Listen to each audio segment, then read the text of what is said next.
Hello, hello, this is Ignacy Portal Games vlog. We record every single day, and today I'm talking about solo gaming.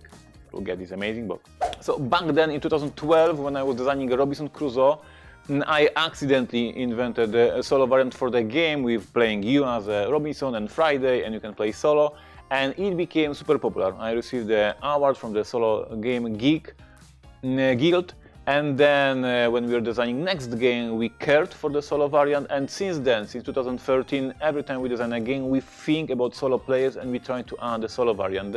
These days also, David Turci is one of the most famous designers who is designing all these automas, so solo variants for the games, and literally for the past 10 years we have a huge change in the gaming, and we have so many more games that have a solo variant, that are only solo oriented, that the solo groups for the players who play board games are so popular, and there's so many members. Solo gaming became a thing. And I'm talking about the solo gaming because back then, 2012, I thought that the solo gaming is not very interesting, and I was one of those guys who say, if I want to play solo, I can play on PlayStation.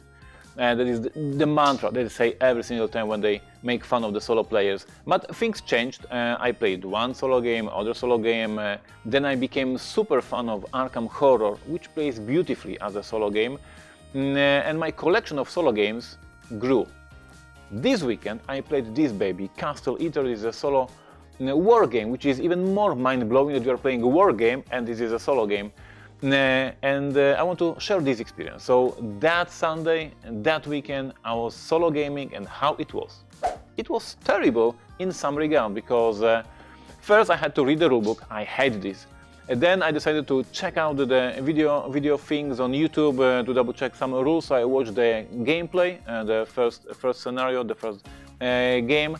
I watched this scenario played. I saw some mistakes in the video, so I checked the comment sections. I saw in the comment section that people say that the guy who's recording the video is making mistakes. I said, I should not watch this video because the guy is making mistakes. So I found a different video about this game. Finally, I sat, and when I start playing, obviously I had a ton of questions, so I was double checking the rulebook, double checking a player age, once again go to YouTube, once again check something. Overall, it was like 3, almost 4 hours experience of learning the game, watching about the game, playing the game, double checking the rules, managing everything. Finally, I was done. My result was, by the way, -1 victory point. The rulebook says it was a draw. So at least I didn't lose.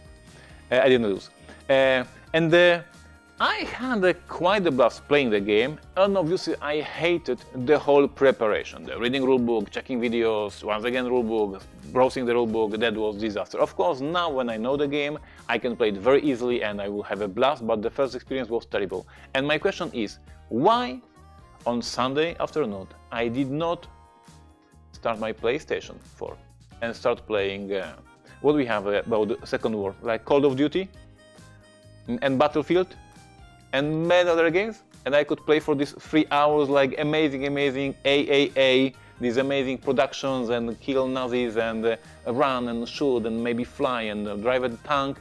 Instead of that, I was reading stupid rulebook, I was checking videos, and I was struggling with the rules to finally learn how to play the game. Why we like solo gaming? And my question today is to you, because I have no clue. I have no clue why, instead of having a blast with my PlayStation, having blast, I could play Commandos behind the enemy lines. Once again played again, and it's a great strategy game for a Second War. Instead, I picked this stupid box. I spent so much time reading the rules, and yes, I enjoyed it. What's wrong with our head? Why we board gamers are so crazy that we prefer to struggle instead to just turn on PC and just have fun? I have no clue. If there's any of you who is a psychologist and can explain why Ignacy wasted his Sunday reading rulebook instead of playing on PlayStation, if you are a solo gamer and you can explain what's with this solo gaming, is the fact that I'm rolling these dice and I understand the mechanism, I understand what's happened. In video game, you're just playing and you don't know the mechanism behind the things that are happening. Maybe the fact that I'm playing with the real components. Maybe this is that I feel like a general with this board and these pieces. What's so amazing in solo gaming that I prefer to sit at the table instead of playing video game? I have no clue. That is a question for you. Let me know in the comments if you play solo, if you make fun of solo players, if you enjoy solo gaming, if you so, why you prefer it over PC games. Let me know why I spend my Sunday reading rulebook. Take care, see you tomorrow.